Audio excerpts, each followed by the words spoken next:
Ini untuk ajar bab 2 ya. Hari ini jirim dan struktur atom.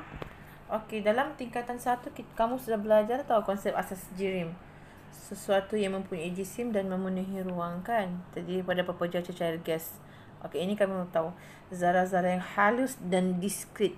Okey, that's why lah kalau bau masakan kita boleh hidup, bau durian pun kita boleh hidup. Sebab dia masih boleh menembusi mana-mana ruang.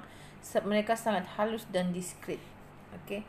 Contohnya durian tu biarpun kamu letak di tin, lepas tu letak lagi surat khabar, letak lagi di karung ke apa, di tin lagi, letak di konkrit ke konkrit tak lah, kamu tetap akan tercium bau bau durian tu. Sebab setiap zarah-zarah yang setiap yang membalut itu adalah zarah-zarah juga.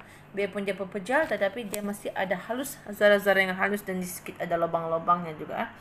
Begitu juga kalau belun kamu tiup hari ini, petang sudah dia akan mulakan mengecil saiz dia. Sebab belun pun ada zarah-zarah halus pada dinding-dinding balon tu.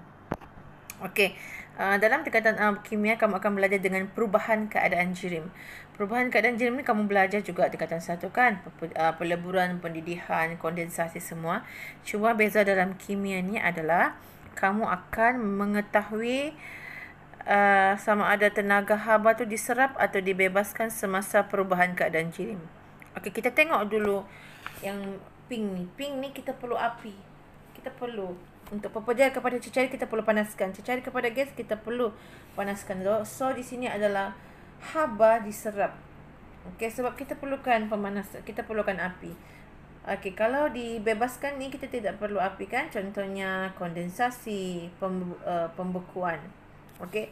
Kalau dulu kita belajar pemejar luapan, so sekarang daripada gas kepada pepejar nama lain lagi, pengendapan kan?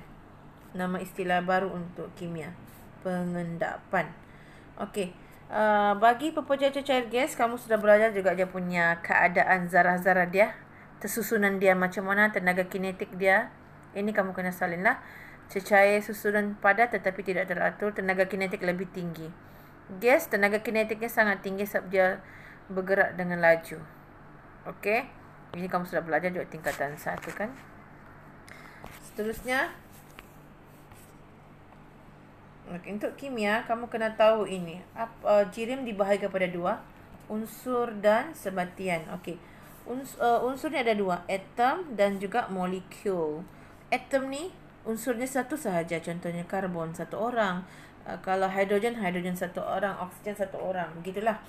Okey, atom ni kebanyakannya logam zinc, logam magnesium. Mana ada orang punya kapal kan, jangan sendiri. Aluminium, zinc semua tu sendiri, jadi di atom. Molekul ni gas, oksigen, nitrogen, okey, klorin gas, semua tu di bawah tajuk di bawah molekul ya. Okey, molekul lain lagi kalau sebatian. Kenapa disebut sebatian? Molekulnya ada 2 sudah zarah. Contohnya air ada hidrogen, ada oksigen. So dia kategori molekul tapi sebatian. 2 unsur yang bergabung secara kimia. Kalau ion ni apa-apa sebatian yang ada cas seperti garam, natrium klorida. Okey, ion ni terbentuk melalui pemindahan elektron antara atom. Nanti kita belajar di bawah tajuk ion baru kamu nampaklah.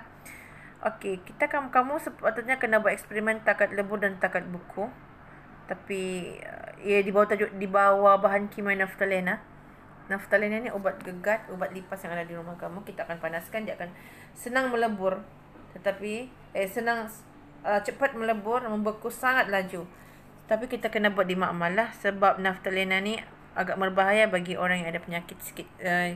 D6PD, terutamanya D6PD, tidak boleh buat eksperimen naftalena di rumah maupun di sekolah, masih ada guru pantau. Kalau dia tercium naftalena dia boleh pengsan ya. Untuk orang yang ada D6PD lah. Tanya dengan parents kamu, mak saya ada penyakit D6PD kah? Yang tahu tu dia tidak boleh tercium naftalena, obat gegat. Okey, sebelum buat eksperimen tu kamu kena make sure dulu kamu tahu apa tu takat lebur, takat beku. Lebur, beku. Okey, lebur ni maksudnya dia melebur daripada pepejal menjadi cecair kan. Pepejal menjadi cecair pada suatu keadaan yang suhu yang tetap, pada keadaan tertentu. Okey, kalau takat beku pula, takat beku ialah suhu tetap Suhu tetap di mana cecair bertukar menjadi pepejal. Itulah suhu tetap di mana cecair bertukar menjadi pepejal. Itu maksud takat buku kamu salin tu ya. Ini eksperimen yang kena buat di makmal. Nanti kita akan buat kalau kita bersemuka, baru kita boleh terangkan tentang naftalina. Okey. Konsep asas jirim. Mari kita cuba jawablah. Sambil-sambil ni kamu cikgu soal kamu jawab dalam hati lah. Nyatakan zarah wujud dalam wire kuprum. Wiring di rumah kamu tu adalah kuprum berwarna perang. Apakah zarah yang wujud?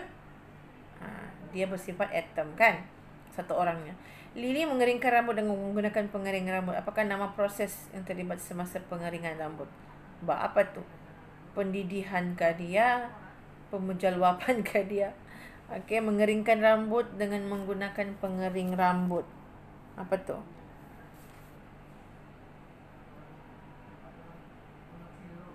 Carilah. Nyatakan perubahan terhadap pergerakan zarah apabila rambut dikeringkan. Okey, nombor 3. Ni kena buat eksperimen nantilah. Nombor 3 ni cikgu akan terangkan nanti. Cikgu akan bagi video kamu penerangan nombor 3 ni ya. Okey, zarah subatom. Subatom ni, namanya pun sub kan. Atom ni besar. So, okey, subnya adalah pen. Proton, elektron, neutron. Kamu ingat pen ya. Proton tu simbol P, charge positif. Neutron N, charge kosong. Elektron E, charge relatifnya negatif 1. Negatif lah charge-nya ya. Ingat pen, proton, elektron, neutron. Okey. Ini yang best. Perkembangan model struktur atom. Okey, diorang ni ada ahli-ahli saintis kimia lah yang siapakah yang pertama sekali menjumpai atom adalah si Dalton. Dalton ni dia bilang atom ni terdiri daripada sfera yang bulat sajalah, kecil, tidak boleh dicipta atau dimusnahkan, tidak boleh dibahagi lagi lah. Memang itu saja, bulat tu saja, bulat. Okey. Dia cakap ini sajalah, hitam besar ni, hitam ni bulat ni sejak dia punya atom. Tiada lagi unsur lain. Okey. Okey. Disangkal oleh si Thomson. Si Thomson cakap ada zarah bercas negatif dijumpai di dalam, dipanggil elektron. Okey. Elektron berada dalam sfera. Okey. So yang menjumpai elektron adalah si Thomson. Seterusnya Ernest Rutherford pula dia menambahlah, dia bilang ada nukleus dalam atom. Okey, jadi yang menjumpai nukleus adalah Ernest Rutherford. Lepas tu dia jumpai juga proton. Okey, proton dia bilang di dalam nukleus. Okey. Seterusnya Niels Bohr. Niels Bohr pula menjumpai petala. Petala, dia jumpai petala. Macam mana elektron tu bergerak? Dia bilang kalau dia ada landasannya. Jadi dia jumpai petala. Petala tu macam inilah, laluan-laluan ni adalah petala ya. Okey. Last sekali yang dia tokoh tambahlah James Chadwick ini yang melengkapkan struktur atom.